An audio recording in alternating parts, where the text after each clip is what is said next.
Hey, what's up, everybody? Welcome to another edition of Established Run's NBA Injury Report Analysis Show. I'm Drew Dinkmeyer here with Mike Gallagher to walk you through the first big slate of the season, 12 games on tap in the NBA.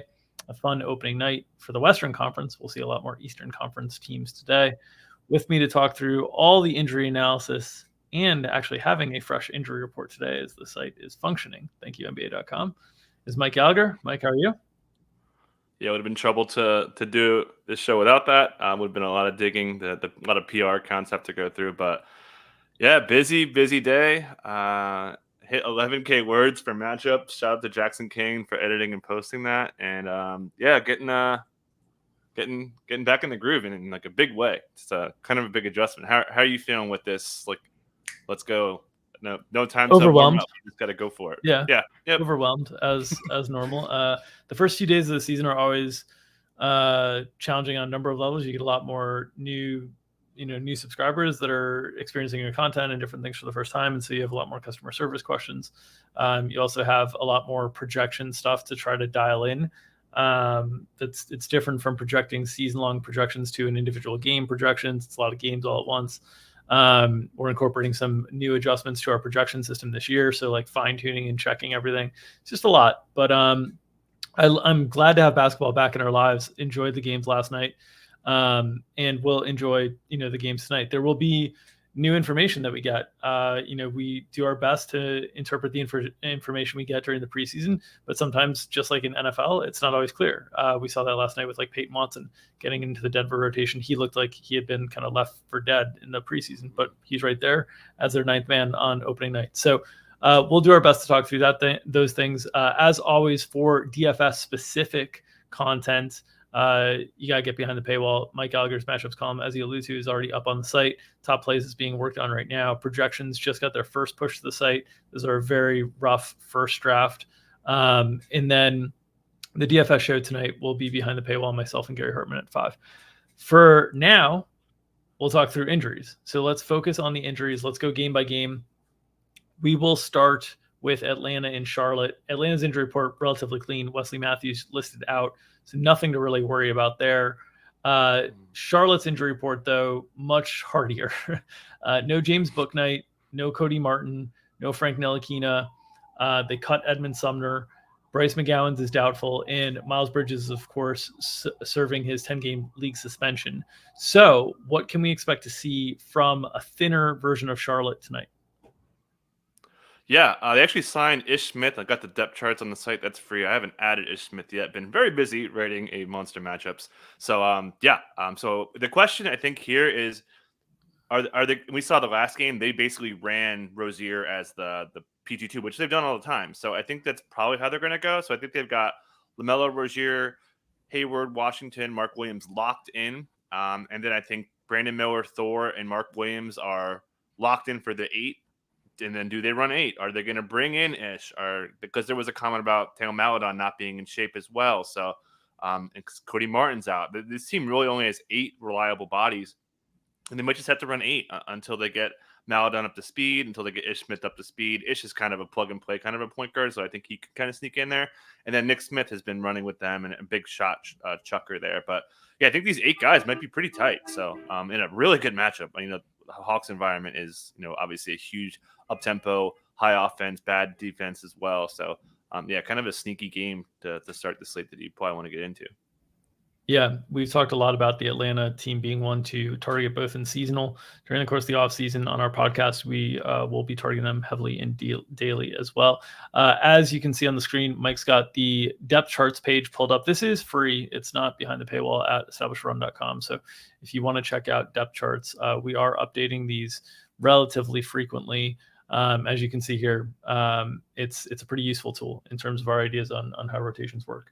All right, let's move to the Rockets and the Magic side of things. On the Rockets, no Tari Eason, no Trevor Hudgens, no Victor Oladipo. Not really surprised that there, but no Tari Eason is a big deal for Houston's rotation, which is a new look rotation this year with the additions of Fred VanVleet, Amen Thompson, Reggie Bullock, Dylan Brooks. There's a lot of new names here. Jeff Green, potentially, Jock Landale. So what are you expecting from Houston tonight in the absence of Tari Eason? Who does that benefit most? Yeah, we certainly know this 10, but quite clearly the player that benefits most is Jeff Green. We saw Jeff Green sub in a lot earlier than Reggie Bullock in the dress rehearsal, which makes sense. We saw him run a little bit of small ball stuff too earlier before Jock Landale was working through an ankle injury. So definitely starters of FEV, Green, Dylan Brooks, Jabari, Shingun off the bench. Amen Thompson subbing in for Jalen Green a lot, running some non-Van Vliet stuff. So pretty good role. How much is he going to get though, right?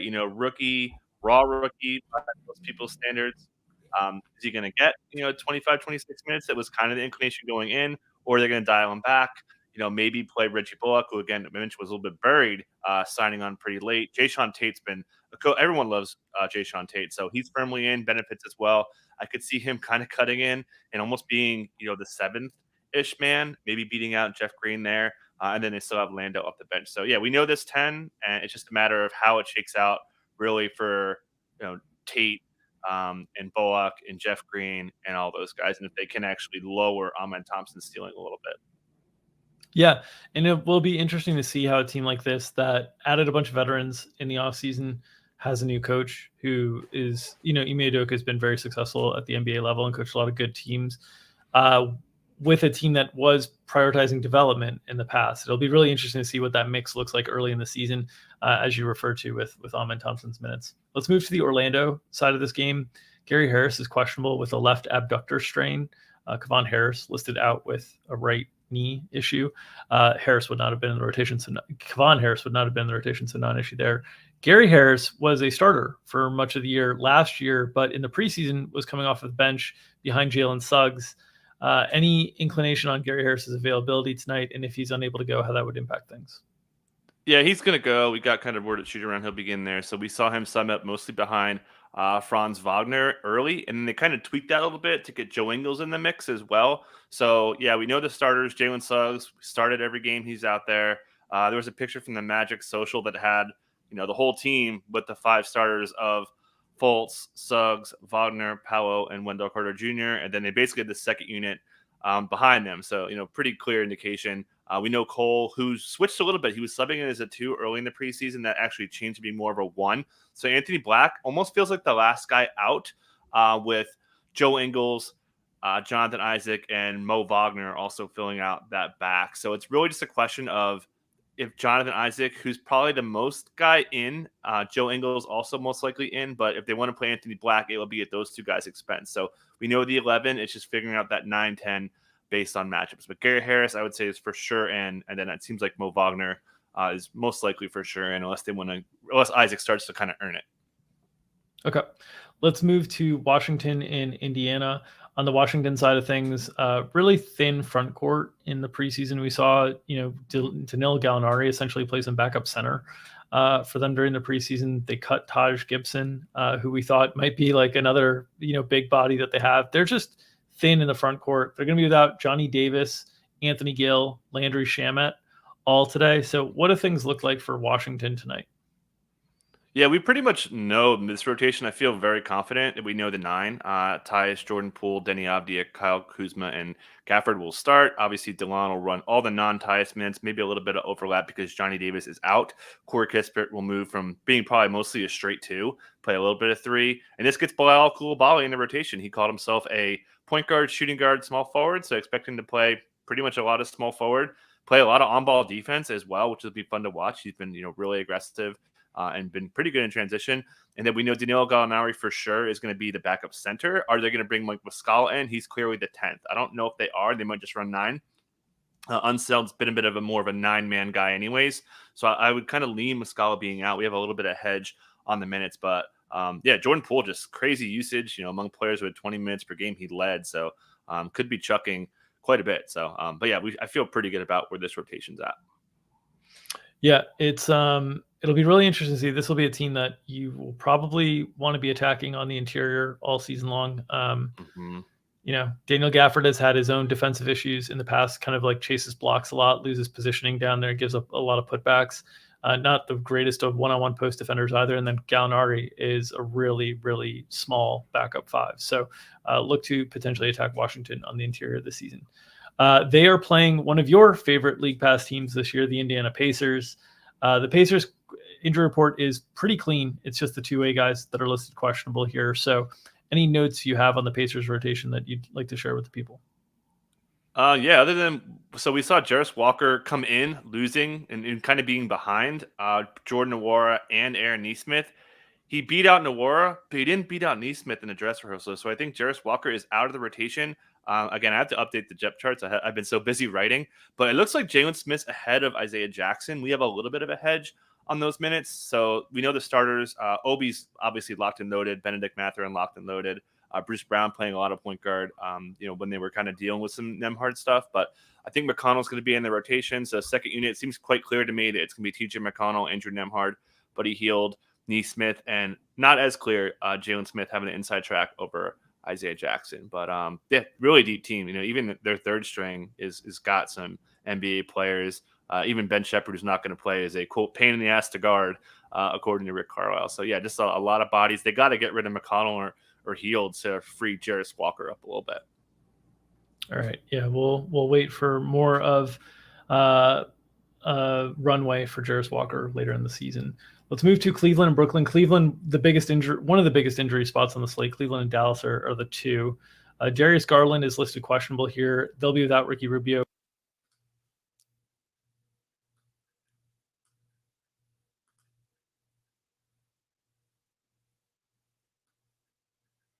I think I lost you, Dink. I don't know if it's you or me. That he needs to. Oh, there we go. Okay. Cut out there if you lost me. Okay, you got me. Okay. Yeah, Jared Allen was unable to practice, so he's listed out. So without Jared Allen, with Darius Garland questionable here, what is your read on the Cavs? You can take it over while I hop out and hop back in because I know I lag when I pop like that. Cool. Yeah, so this is, to me, the toughest starting lineup to project, and there are a lot of options. I think so. Darius Garland, who hurt his hammy last week, is he going to be limited? It's a hammy strain. That's a little bit different from some other guys who are dealing with contusion. So I think that's something we have to keep an eye on. So I think that makes me believe that Karis LeVert, who actually started a game in the preseason with the two guards and Max Strus, they ran a small ball lineup against the Hawks, I believe. I think they're going to bring him off the bench. So, and then the next question is, the Nets have a lot of ways to attack you. I think you need another on-ball defender, right? So I actually kind of think it's going to be Isaac Okoro getting the start, just to give a little on-ball defense and help out that way. They've got enough size against, Cam Johnson, not exactly an imposing four. I'm not confident at all, but I think Okoro gets a start. It could certainly be George Niang to give them a little bit of space, a little bit of shooting, and a little bit of size as well. And then it could be Damian Jones. We saw Damian Jones start games early in the preseason next to Mobley. Do they want to do that early? That would kind of give him a lot of minutes, I would say. I don't know if they're comfortable for a guy who's not really a guy you'd play on the rotation. So, yeah, real tough. But again, I would kind of rank it Okoro, Niang, Jones, LeVert for the starter. I think LeVert plays a pretty good bit of minutes anyways. He may even close. But, yeah, again, this is the toughest. The Minnesota one's a little bit trickier. It's only really between two guys. But again, I just named four guys for one starting spot, and I'm just not confident. But I would lean Okoro here. We've got a little bit of hedge on those minutes. Cleveland, a team that has generally played pretty condensed rotations in the past. You look at the depth chart here, and they improved their depth quite a bit in the offseason. But if you take out Jared Allen, the center depth is not great behind Jared Allen, right? Evan Mobley will slide and take most of the minutes at the center spot, but Damian Jones and Tristan Thompson are not guys who've eaten up a bunch of minutes. Dean Wade being out at the power forward spot when you're already sliding Evan Mobley to the center spot. The matchup against Brooklyn doesn't require a ton of size, so it's not that big of a deal, but a roster that was looking good and deep early in the preseason, two guys out of the rotation, and all of a sudden, or as rotation possibilities, all of a sudden it looks a little bit thinner. I'm interested to see as well if Amani Bates, who had a really good preseason, can cut into the opportunity set as well. But this is one of these projections that we will be adjusting if we get starters jerseys or any information like that, or if we see, we might be adjusting at 7:00 when starters are announced on this one. So stay tuned for projection updates on Cleveland as we get more info during the day. Brooklyn, who they are playing. Derek Whitehood listed out, really not a rotation piece, so not an issue there. From Brooklyn's perspective, the big news all preseason has been the return to the starting lineup of Ben Simmons and how that would impact things. What are your instincts on what the rotation looks like for Brooklyn tonight? So I'm looking at Cleveland. So it looks like no starters jerseys on Niang and Levert. So yeah, I feel pretty good about my Okoro take. I've been knee deep in working on our minutes, so I haven't been on starters jersey watch #the watch. But yeah, I feel pretty good about this rotation. Dennis Smith Jr. coming off an injury, and there was a lot of quotes that he was kind of ramping up, ready to go. Went through kind of full sessions to clear on an ankle sprain. It's usually something you can ramp up pretty quick on, and just a lot of comments about wanting him to play. So feel pretty good he's in the rotation. I think Cam Thomas has done enough to earn minutes, so I think he's going to beat out Lonnie Walker, and we know they're going to play Royce O'Neal, Dorian Finney-Smith, and they want to play Day'Ron Sharpe as well. So locked and loaded on the starters. Ben Simmons, Mikal, she mentioned Cam Johnson is full go. He actually had a, quote, mild hamstring strain. It was expected to be back in a couple days, going back to the quotes around October 2nd or 3rd. So, and then there was a quote from Jacques Vaughn saying, like, okay, we're just going to just let him ramp up over the course of the preseason, and he'll be ready for the season. So, again, he's had about, almost a month to ramp up on a mild hamstring strain. We got him in the low 30s. He might really build up on that. We're being conservative because hamstring strains you always kind of want to be, but wouldn't be surprised if Cam Johnson, who said he's going to take on a bigger on-ball role, could be something to watch there. But I think he could definitely beat our minutes here. All right, let's move to Detroit and Miami. Detroit, another situation that there's actually decent injury notes here. Bojan Bogdanovic out for a few weeks, as is Monty Morris. Without Bogdanovic, there you can see the depth chart didn't have a lot of wings on it. Has a lot of two guards, has a lot of power forwards, doesn't have a lot of wings. Bogdanovic was slated to play most of his minutes at the 3 this year with their commitment to Isaiah Stewart at the 4. They do have like Joe Harris that they can slide, Ausar Thompson that they can slide, so they have some flexibility with this stuff. But what are you expecting from a Detroit rotation tonight in the absence of Bojan Bogdanovic and Monty Morris? Yeah, so the question is Jay Nibey going to start? Obviously, early in the preseason, we were like, oh, he's coming off the bench. Okay. And then kind of just ran with it. We saw him start in the last game of the preseason, which was something. But Alec Burks didn't play in that game. And then yesterday, it looked like Jay Nibey didn't have a starter jersey on. So I feel pretty confident it's going to be Alec Burks starting with Cade Cunningham, Ausar Thompson, Isaiah Stewart, and Jalen Duren. Killian Hayes will get all the non-Cunninghams. Ivy should get, maybe some 2, maybe some 3 sliding Ausar Thompson down. And then Alec Burks, probably upper 20s, maybe more against a good Miami defense. It very much seems like an Alec Burks spot, right? Veteran scorer against a tough defense. Joe Harris locked and loaded. Quotes from Monty Williams saying that he was going back to the days where he was like really hard to scout against because he's such a knockdown shooter. And then Bagley looks to be consistently ahead of James Wiseman. Do they play Wiseman as a 4 because they're so thin at the 3-4? Joe Harris was subbing in almost as a straight 4 really before these injuries had hit them. So that's something to watch there. But yeah, this rotation is a little bit tighter. So there could be kind of a little bit to like, especially if tough matchup though, right? The matchup you wish was a little bit better, but I could see some minutes kind of climbing a little bit in the spot. Yep. All right. On the Miami side, Haywood Highsmith and Josh Richardson both got hurt towards the end of preseason. They are both listed out today. Miami, not a particularly deep team as they were unable to acquire the big fish during the course of the offseason. Caleb Martin's been a little bit dinged up during the course of the preseason as well. So what are your notes here on Miami?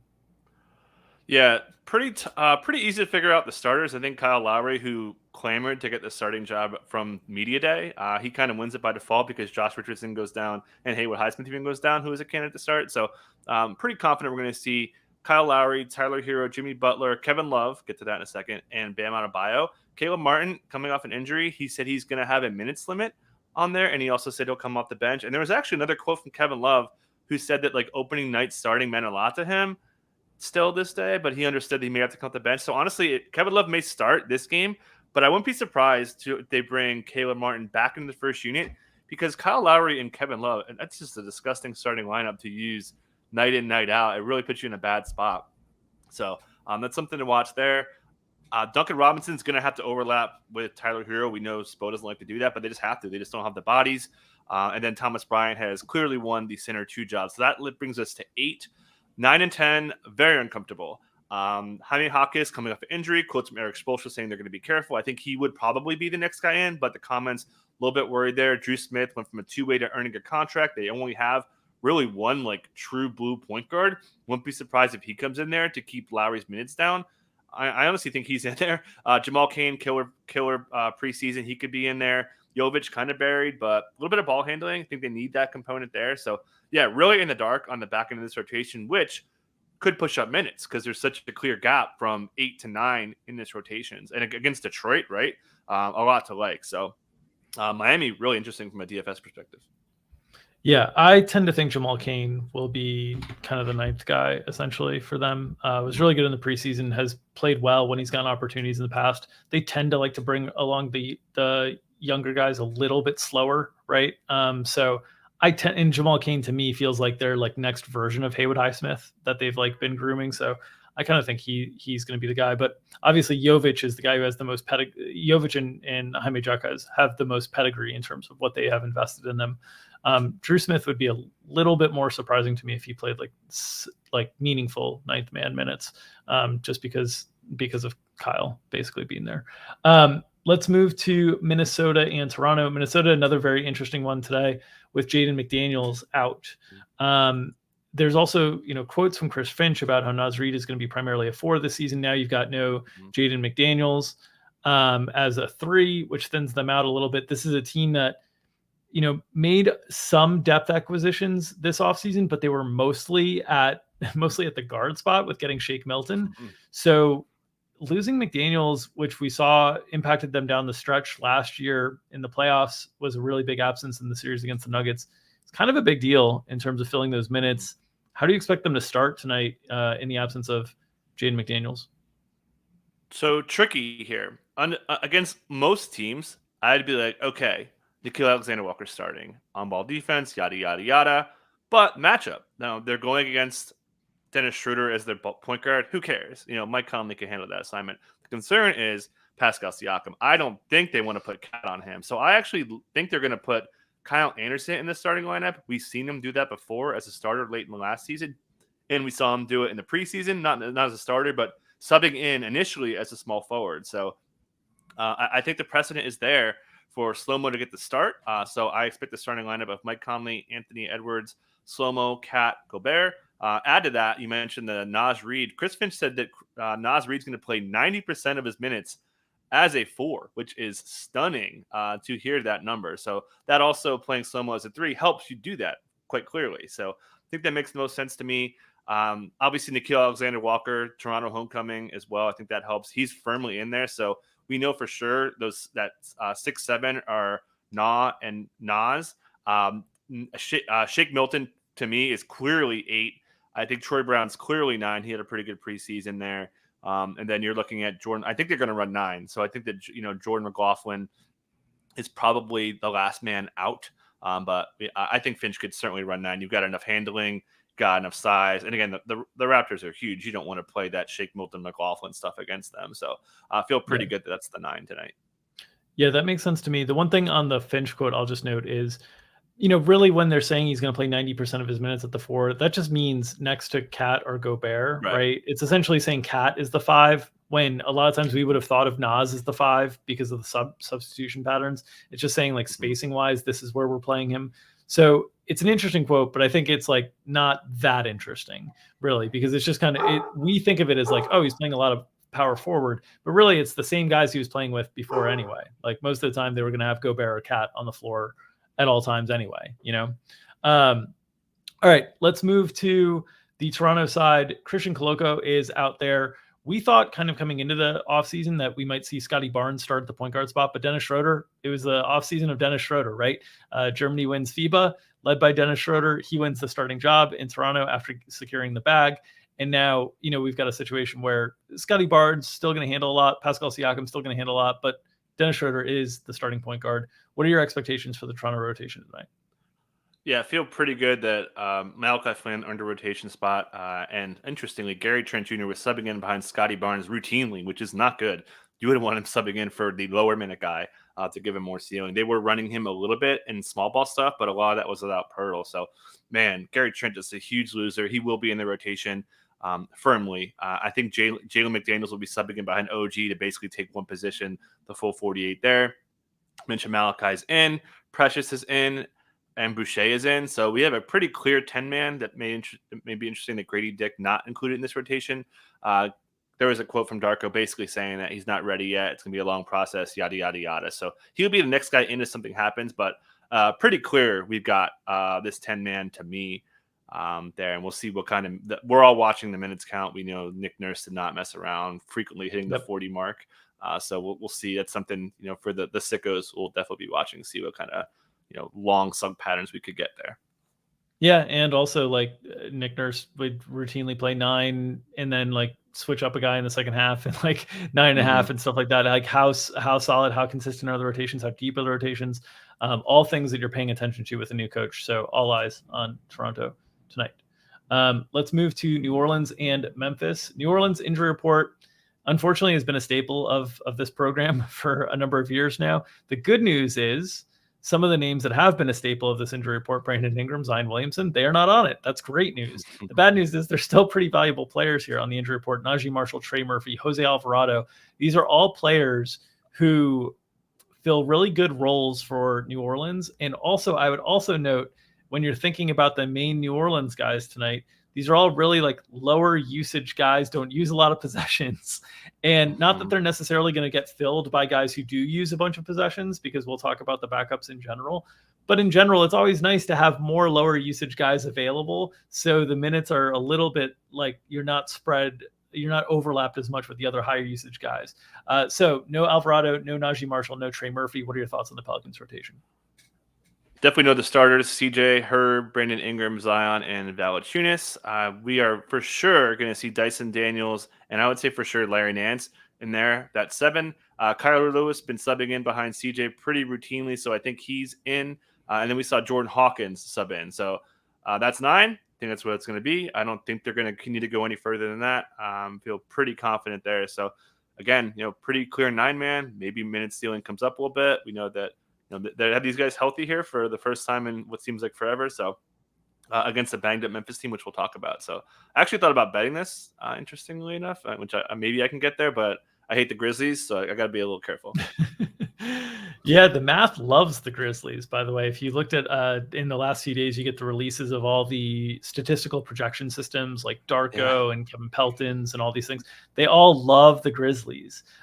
We have been more bearish on the Grizzlies this year, and certainly some of the injuries that have happened, some of those projection systems, when they released their information, they were not ready for Steven Adams to be out for the season or different things like that. So it's piling up. Let's shift to Memphis, who's going to be without Ja Morant to start the season, the first 25 games, serving the league suspension. They're going to be without Brandon Clark and Steven Adams most of the season. Adams already lost for the season entirely. Brandon Clark probably out until after the All-Star break, after the injury last season. And then now they're without Santi Aldama as well. And you just look at the front court here against this opponent, which this opponent with Zion and Jonas Valanciunas is a lot of size to deal with. And you've just lost a ton of size. So we went from having Steven Adams, Brandon Clark, Xavier Tillman, Jaren Jackson, Santi Aldama, all these guys in the front court before. Now we're down to Xavier Tillman, Jaren Jackson, probably Kenneth Lofton Jr. He's probably got to play because they need some size out there. Jake LaRavia, is he going to get a shot tonight? What does the rotation for Memphis look like tonight? Yeah, so we know the starters, I would say pretty confidently. It's be Marcus Smart, Desmond Bane, Jaren Jackson, and Xavier Tillman for sure. And I feel very confident Zaire Williams went out there and just took the starting job away from anyone who thought they had a chance. He played really well consistently, which has been his big thing. So I feel I'd be honestly pretty shocked if Zaire Williams doesn't start. They sub David Roddy straight behind him. Seems quite clear. That's how they're going to handle those minutes. Luke Kennard will play the non-Banes, and I think Bane, honestly, might play all the non-Smart point guard minutes to possibly push out Derrick Rose. John Conchar was away from the team for personal, or he was maybe not playing for personal reasons because I saw him on the bench. But there was a report from one of the Grizzlies beats saying it was personal because it was kind of odd he went away. I was like, what the hell's going on here? But so that's something to watch. Does Conchar cut Rose out? I think that's on the table. So that's one of the things I'm watching today. We'll probably hedge that. I haven't got to Memphis minutes yet on our projections.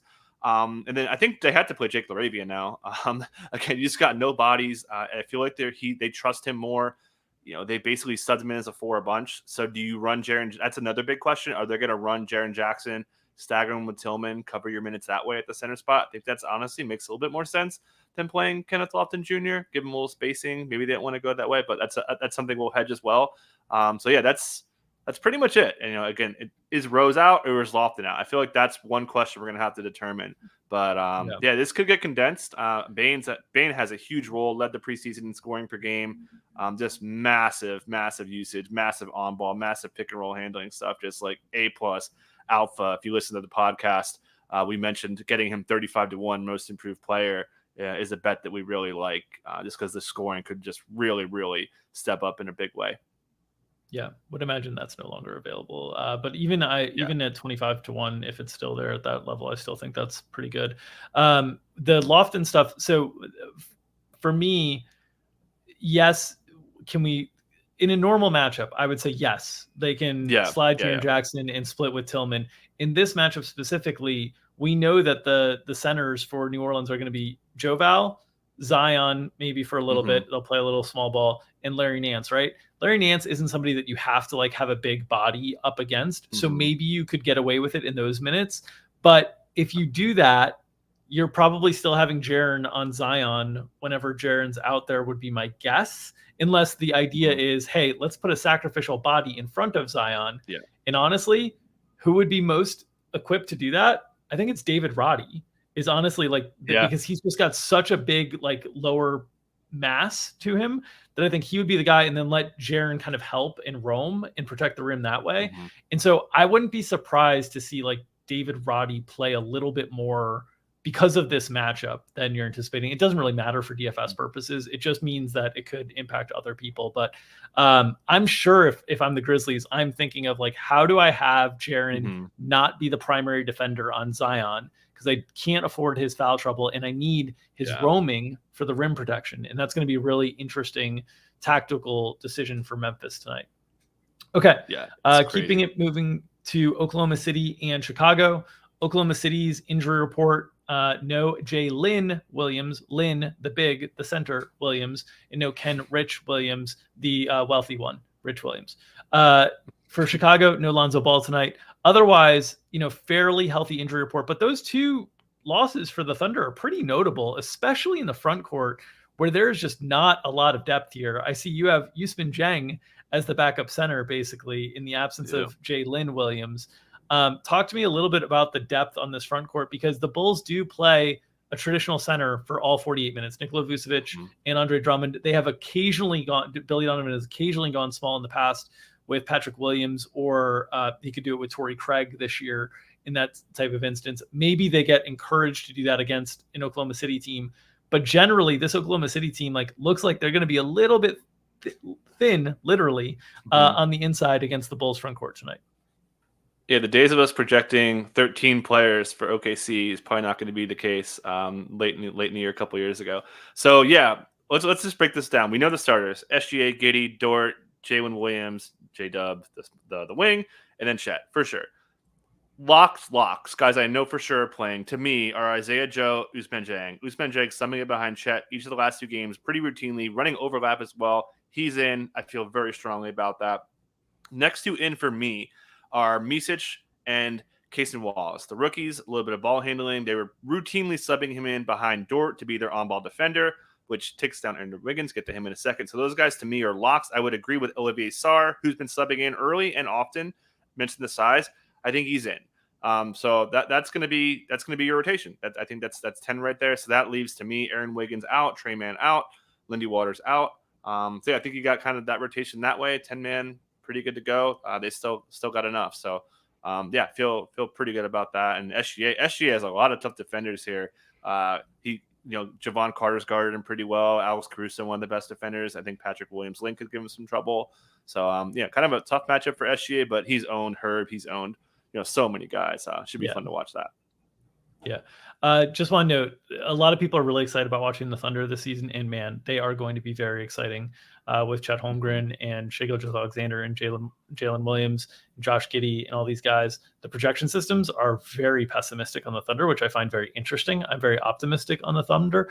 And one guy that, if you're a real sicko and a real basketball nerd, that I think you'll enjoy watching a lot this year is Cason Wallace. I think he's just a really, really fun player to watch. He's in the mold of the guys that I kind of like, the DeAnthony Melton, the DeLon Wright, the Jrue Holiday, the guys who just kind of are always in the right place, always giving opposing offensive players a challenge in terms of their defending, and really good positional defenders. So just wanted to shout out Cason Wallace there. Yeah, he said his Chicago. favorite player is Jimmy. He said his favorite player is Jimmy Butler. So he's hashtag got that dog in him for sure. Gotta love it. Let's go to Chicago, where they're just missing Lonzo Ball. Otherwise, a very healthy injury report.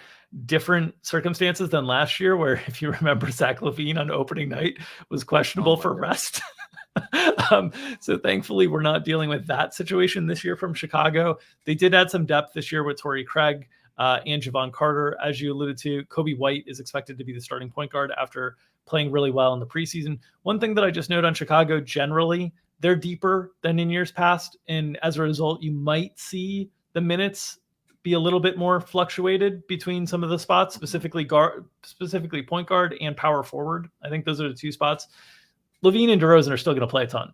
Vooch still probably going to play a ton, but point guard and power forward, you could see a little bit more hot hand situations between Kobe White, Javon Carter, Alex Caruso, Patrick Williams, Torrey Craig. Like, these guys, I think it's going to be a little bit more hot hand approach. And tonight, specifically, as you alluded to, against the Thunder, I could see either situation actually playing out. I could see situations where some of the backup guards that are more defensive oriented, Caruso or Carter, end up skewing up in minutes because of the matchup. But I could also see Torrey Craig skewing up in minutes if they decided to match the Thunder with small ball stuff, because Torrey Craig's probably the most equipped small ball five.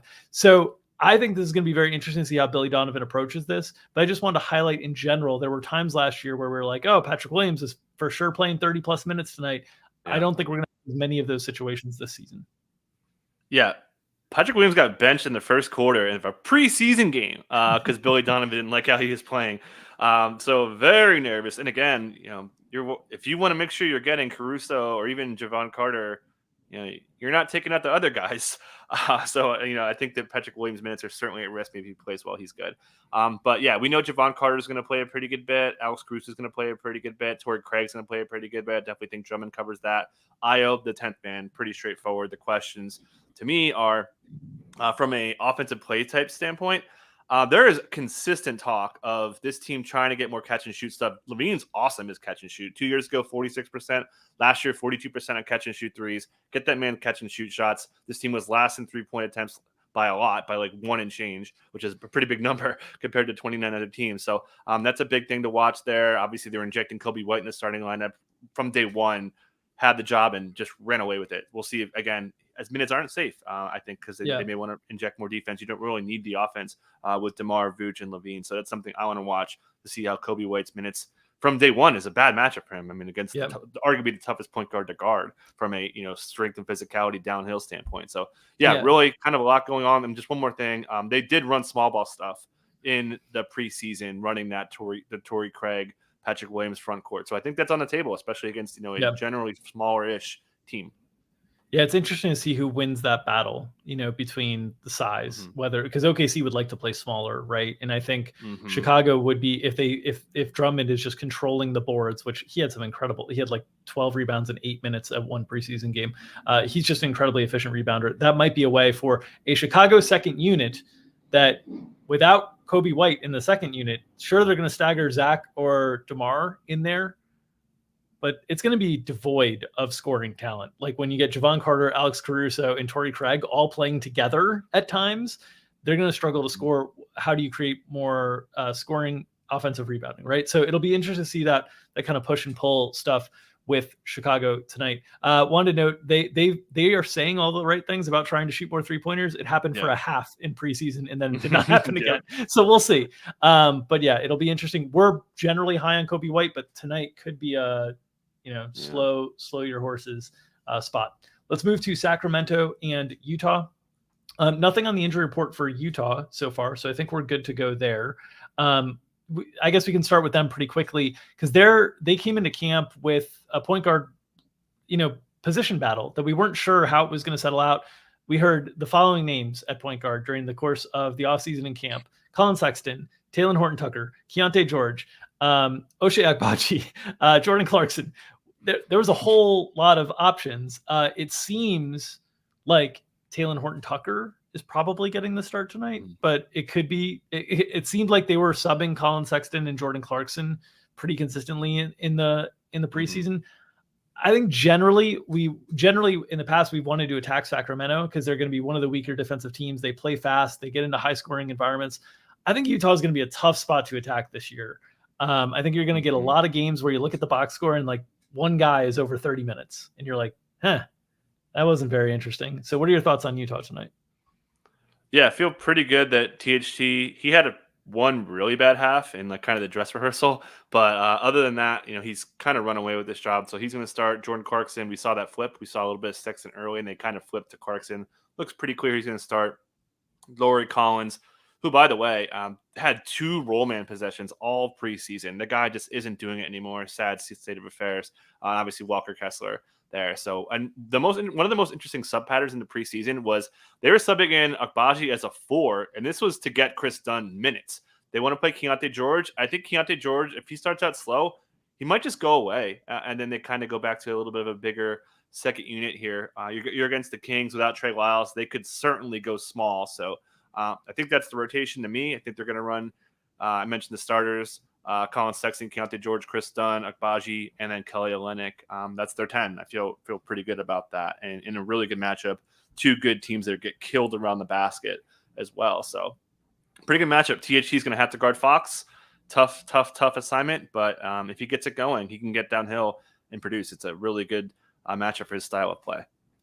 Over under number of players on the Jazz who hit 30 or more minutes tonight. I set the line at 2.5. Are you taking over or under? 2.5. Man. I think I might take the under, man. Yeah, I'm going to take the under. I think it's going to be tough. So from a DFS perspective, from a fantasy perspective, I think it's going to be tough. I think Lowry is the guy that I feel very, very good about hitting the 30+ number. And then after that, I think you'd look at Clarkson and Collins as the next 2 that have a chance to do it. Walker Kessler might have games that he has to do that, but if they're trying to get Kelly Olynyk like playing time to basically showcase Kelly Olynyk during the course of the season, it might be tough for Walker to get over 30. He might be like 28, 29. So just be prepared. It's not going to be. It's going to take some time for things to sort themselves out in Utah. Yeah. I will say if it's over, that means Keontae George went bye-bye. Yeah. That's a good point too. Let's move to the Sacramento side of things. Chris Duarte listed questionable. Kevin Huerter has been named the starter here. There were some shenanigans at the end of preseason where Chris Duarte was starting games. They're like, maybe we'll start Kevin Huerter off the bench, which is an insane thought to me because the entire offense, I don't want to give Kevin Huerter too much credit, but a lot of the offense that they run works because of the shooting of Kevin Huerter and Keegan Murray. That's the reason all the dribble handoff stuff in the pick and roll stuff with Sabonis and Fox works so well because it's so hard to leave them. So I thought it was really strange, but Duarte is listed questionable tonight. Left knee soreness. Trey Lyles is out tonight, thinning out that front court. They did pick up Sasha Vezenkov, the Euro MVP from last season over the course of the offseason. What are your thoughts on the new look Kings? Yeah, it definitely feels. We'll see on Duarte. If Duarte's out, I wouldn't be surprised if Kobe Jones plays. He was taken on top of the Huerter stuff you mentioned, and just to knock this out, the reason why I think this became a big story, the post game, he was like really pouty about it, and I just don't think he liked it. Mike Brown said after that he does this all the time with people, and it was just to kind of get a longer look at Duarte. And then in that game, Duarte gets hurt, And it'd be interesting if Duarte, was healthy. Would Huerter continue to be pouty? But anyways, we know this. We know the starters now. Huerter's going to start. Harrison Barnes, Keegan, who handoff fest. They were running a lot of him in handoff actions. He like quadrupled his handoff play percentage. That's something I want to watch. He's going to be part of the next big 3, according to Mike Brown. So big thing for Keegan, who you have one of your teams. I have him on my 30-man team. Sabonis, McGee's going to be in there. Obviously, Vezenkov hasn't really been able to do anything. There was some commentary about that. Even though Trey Lyles is out, I won't be surprised if they just kind of tighten it up there, especially if Duarte's in. We know Harrison Barnes more than capable as a 4-man. Malik Monk's to be in there. Davion's going to be in there. But yeah, watching between if Kobe Jones gets in there as a 10th, that's kind of one thing I'm watching. And really good matchup. Utah did get better as a rim defense, but they were still on the course of the season. I think they were 6th in rim points. So I had De'Aaron Fox in my matchup cover boy. I think he's going to light THT up. A lot of people are expecting the Keegan Murray breakout this season. I'll just note that if the Keegan Murray breakout this season happens, it's not a good thing for De'Aaron Fox. I think he would be impacted probably the most. All the DHO handoff stuff that you're talking about, that was Fox and Sabonis all year last year. So if they're trying to do that stuff more with Keegan, that would potentially take the ball out of Fox's hands a little bit more. That's why I'm a little bit skeptical of the big Keegan breakout. I think we get a little mini breakout, like a nice little jump from Keegan, where he's taking like minutes from Harrison Barnes and opportunities. But Harrison Barnes and Kevin Huerter, they don't eat possessions. So all of the offense is really run through Fox and Sabonis. So if there is a big three to be had, it's probably coming at the expense a little bit of those guys who were so good last year. Let's move to Dallas and San Antonio, the game that everybody is going to have their eyes on tonight. We'll get to Victor in a second, but let's start with Dallas, where the biggest injury mark on the slate is Luka Doncic. He is questionable with left calf strain. Jaden Hardy also questionable with left ankle sprain, and Dwight Powell is questionable with an illness. Dallas is a team that doesn't have a ton of depth in terms of like primary ball handlers. So if we're talking about Luka Doncic and Jaden Hardy, both on the injury report, that's a big deal. What are your thoughts on their availability tonight? Well, 15 minutes ago, we did get an update that Dwight Powell is probable, as is Jaden Hardy. So they should be in. Whether Hardy plays, I'll get to. So the center thing is really tricky. And as much as Fan is going to give me crap for it if he's listening somehow, there was a comment from Jason Kidd saying that Lively was running in the second unit, which still makes a lot of sense to me. So we'll see. We saw Rashawn Holmes was kind of getting some starter jersey stuff that I saw. I don't really know if there's any credence to that. It's probably just because Dwight was out with the illness. You don't really want an ill guy around guys, but it sounds like he's going to play. So still watching the center thing. I think Dante Exum may have beat out Hardy. I didn't reflect that in the depth chart yet, but I thought Dante Exum had a pretty good preseason to possibly get in the rotation. Fun little nickname. They're calling him and Josh Green the Boomerang Boys, two Aussie guys. I love that nickname. I think the Boomerang Boys could get minutes. Jason Kidd said he has 2.5 starters locked, meaning that Grant Williams was not locked, which is pretty ludicrous. Grant Williams is for sure starting. Feel pretty confident Josh Green's going to start. And then we'll see what's up with center. We should see Tim Hardaway Jr., Seth Curry in there. Omax Prosper did not get in there for the dress rehearsal, and that was even without Luka. So seems like he's out. So, and I should mention Luka went through practice. That's probably the headline here. So it sounds like he's going to play, but this left leg thing is a huge deal. He if you remember post break, he was always hurt, left calf, left thigh. What he hurt in FIBA, he hurt his left thigh. He just hurt his left calf. His left leg needs help here badly. So we'll keep an eye on Luka. Definitely going to probably be game time, maybe a little gamesmanship there. But I'm kind of expecting Luka to play, but would not be surprised if he does not play, which should be just, oh my God, for Kyrie. He would just have a huge role on his hand there. So big one to watch there, but expecting Luka to give it a go now that he went through practice. Yeah, there's not a lot of guys who can take usage if Luka is out. So in terms of guys that can create their own shot on this team, it would be Kyrie, it would be Tim Hardaway Jr., it would be Jaden Hardy. Those are guys that we've seen take usage in the past. The rest of the roster is all built to be spot-up shooters around Luka and defenders. So just be aware, like if Luka is out, the whole thing, the way it's meant to be built is very different. And generally Kyrie would be asked to like assume almost all of it that he could. Tim Hardaway Jr. would get a really big chunk as well. Maybe Seth Curry. Jaden Hardy in the past has been the guy who, when Kyrie or Luka or both were out, that he like presumed a big role. I think that's still going to be on the table this year. So I think you could see something where like when they're both healthy, Dante Exum might play ahead of him. But when one of them's out, Hardy's ahead of Exum because they need that role, right? Like, and so just be prepared. You might see some shenanigans around that backup guard spot in terms of what they need. Because if they stagger Luka and Kyrie, they don't need another ball handler. That those guys are an offense unto themselves. Yeah. Okay. And we'll just add that in the dress. Just add one more quick thing in the kind of dress rehearsalist game. Obviously, Hardy was out for this one. They did start Kyrie, Josh Green, Derrick Jones Jr., and Grant and Lively. So Derrick Jones Jr. has a shot to start, believe it or not. He did start a preseason game over Green with Green out there. So again, it seems like it's Green, but I wouldn't be surprised if Derrick Jones Jr. Could actually sneak in there. Yeah, Derrick Jones Jr. makes more sense starting next to Powell than Lively to me because there's a little bit more like roll man verticality equity that you don't have with Powell that you might get with Lively. But all this is a little nitpicky. Let's move to San Antonio. Devontae Graham is out, league suspension. He's serving a 2-game suspension for behavior towards the end of last season. Zach Collins listed questionable, but expected to play. It sounds like with Zach Collins. And, we all offseason sort of talked about how it looked like Zach Collins was probably going to start, and that was going to put pressure on someone else in the starting lineup.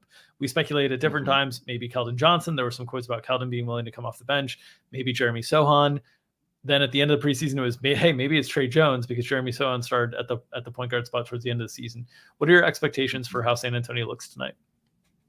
Yeah, Pop basically said they're going to start Sohan, so it's going to be Sohan, Vassell, Keldon, Wembanyama as a 4. Zach Collins went through shoot around, expected to play, so that illness tag, we should be good to go.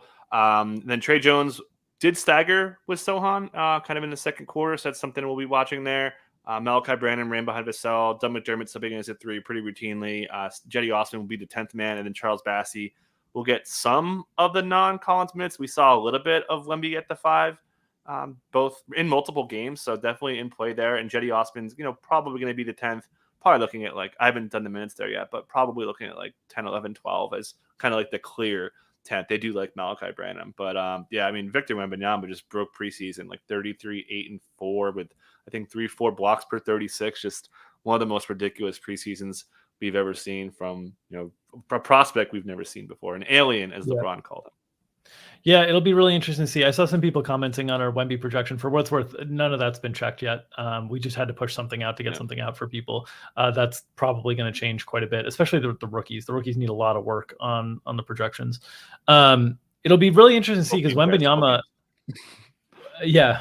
Wembanyama was he was so good in the preseason, obviously, but you look last year and his international stats were good in the French league. He averaged 21 and 10 with 3 blocks per game in the French league, but he only averaged 0.7 steals.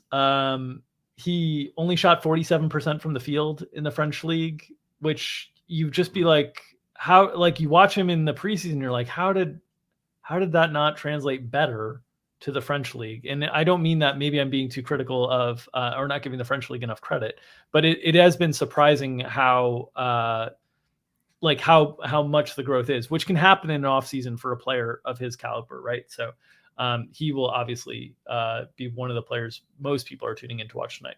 Okay. Last game on the slate to cover: Portland and the Clippers. On the Portland side, no Ish Wainwright, who they just recently acquired and added to their team. So the other guy, Scoot Henderson, that people are going to be excited to see this year and watch, he'll have the lead point guard roles. We saw Shaedon Sharpe relegated to a bench role during the course of the preseason, with Matisse Thybulle getting that starting spot. Any other notes you want to have on the Portland rotation? No, we know this. Feel pretty good. Scoots and Matisse is kind of clearly on the job. Billups basically said so. Jeremy Grant, DeAndre Ayton, bench seems pretty straight to me. Malcolm Brogdon for sure. Shaedon Sharpe for sure. Robert Williams for sure. I would also say Jabari Walker for sure. And Toumani Camara, clearly the 10th. So we know this rotation kind of in and out, really with almost no doubt. Certainly not a bold take given the depth behind those guys. But Camara had a killer preseason. Curious to see if he could beat out Jabari Walker there. But we saw a little bit of Jabari playing some 4-5.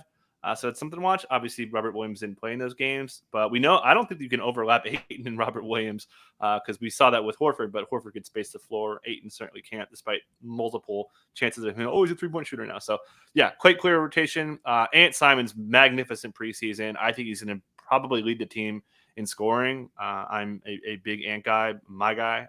So I'm really excited for him. Yep. All right. The Clippers side, always a Clippers injury report. You never know with the Clippers. We'll see this year if the injury reporting is better. Brandon Boston listed out. Terrence Mann listed out with left ankle sprain. Bones Highland questionable. He got hurt towards the end of the preseason. No notes on Paul George or Kawhi Leonard. So we're expecting to see them. With the absence of Terrence Mann, though, that opens up a starting spot, right? Because it looked like Terrence Mann had locked down that starting spot. So what are your expectations for who that fifth starter is tonight for the Clippers? Seems like it's gonna be Nick Batum. You get a little bit of spacing, certainly makes you a little uncomfortable there. But given because you're getting Simons and then Scoot, Jeremy Grant, probably get Kawhi on him. So you're asking kind of a lot out of your veteran guys to guard. But I still think it's Batum. We kind of saw he was pretty consistently the runner-up to me. But as I mentioned, I wouldn't be surprised if they go to Robert Covington here. Both guys who have a little bit of Portland ties there. But expecting Batum to start, not confident at all but I feel pretty confident it's going to be him or Covington there. Marcus Morris looks buried. KJ Martin's been subbing in as a 5. Feel like it's not him, but Bones did some stuff at practice the other day, was moving around okay. Feels like he's going to be pretty good after what looked like the bad ankle sprain last week. So he's in there. We know Norm's in there. Batum and Covington are going to be in there. It's just a matter of who's in first. And then Mason Plumlee and Zubac should handle all the center minutes there. So that's probably it. And I'm counting Bones in there. But yeah, I don't think we're going to need to see Marcus Morris or maybe KJ Martin. Maybe we sneak KJ in there. But yeah, I feel pretty good. And then, yeah, as you mentioned, Kawhi and PG are healthy. How many minutes? We saw big minutes out of them. They hit 20 minutes in some preseason halves. So they're really surprising for Kawhi, who, and Paul George. They both had like season-ending surgeries. So to be where they are now is a pretty good sign. Maybe, pretty good matchup. The Portland's defense is going to be probably a little bit better than the numbers say because they were pretty good early in the year. Tanking pulled them down. Jeremy Grant, pretty good defender. Matisse, pretty good defender. All that. So, yeah, it's probably one of the bigger spreads, but I'm excited to see how this plays out.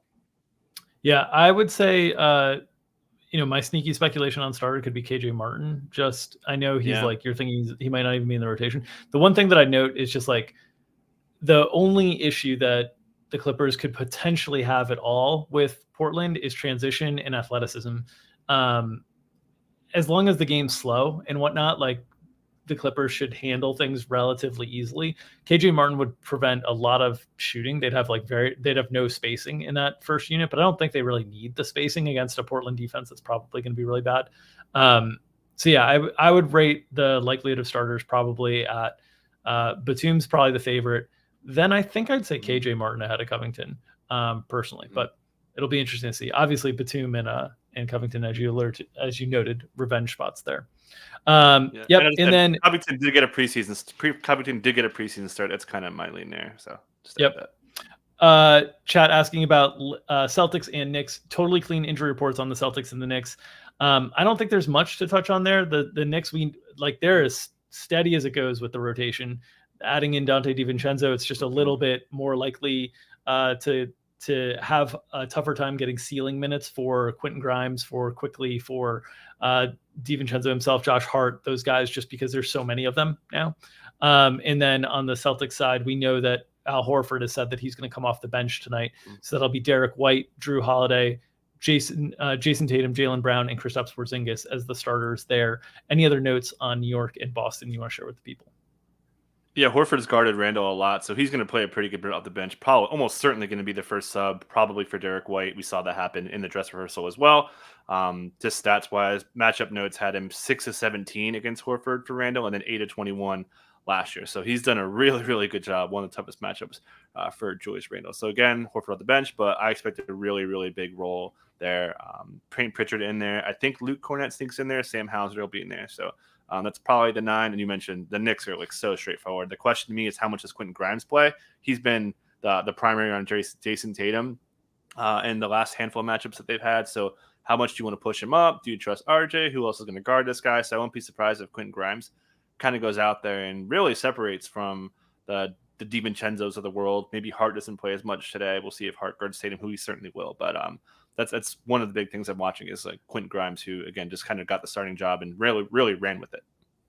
And I think from a DFS perspective this year, the Knicks are going to be super frustrating until there's any sort of injury because they're so deep that, like, I think any night you could see RJ Barrett's minutes go from like 35 to 28 or Julius Randle's go from like 36 to 31, just because you could see situations where Hart, DiVincenzo quickly, like they're running with the second unit that's doing really well. We've seen Tibbs do this at times where the second unit just runs like a lot longer because they're playing well and stuff. And this is a deep team that's going to be able to execute an advantage over opponents with that second unit. So I think it's going to be a little bit more frustrating from a DFS perspective until inevitably injuries thin stuff out for the Knicks. Mm-hmm. Okay. People saying they're Randle best ball buddy. We all get a lot of Julius Randle. The reason you get a lot of Julius Randle in best ball is because the guy doesn't miss games. That's the reason you get a lot of Julius Randle in best ball. All right. So that'll do it for this edition of Established Run's NBA Injury Report Analysis Show. As always, if you are interested in our content and wanting to explore more, check out the subscribe tab on establishedrun.com. Get information about our player props packages. Please, if you're interested in the player props, read the FAQ. Our in-season DFS package that gets you access to Mike Gallagher's matchups columns, the projections for each and every game, every day of the season, top plays 6 times a week, access to our subscriber Discord. That's great. And of course, access to the shows with myself and Gary Hartman tonight. We'll be behind the paywall in 2 hours from now. So check us out there. If you enjoy this content, please consider pressing, smashing, holding gently, firmly, however you'd like, that like button. It helps circulate our content in the algorithm. It helps us feed our families and allows us to continue feeding you the content that you need each and every day. We will be here Monday through Friday, 2 p.m. Eastern time, covering the injury report each and every day that there are NBA games during the course of the regular season. So we will be back tomorrow for another edition of Established Run's NBA Injury Report Analysis Show. Enjoy the games tonight, and we'll see you then.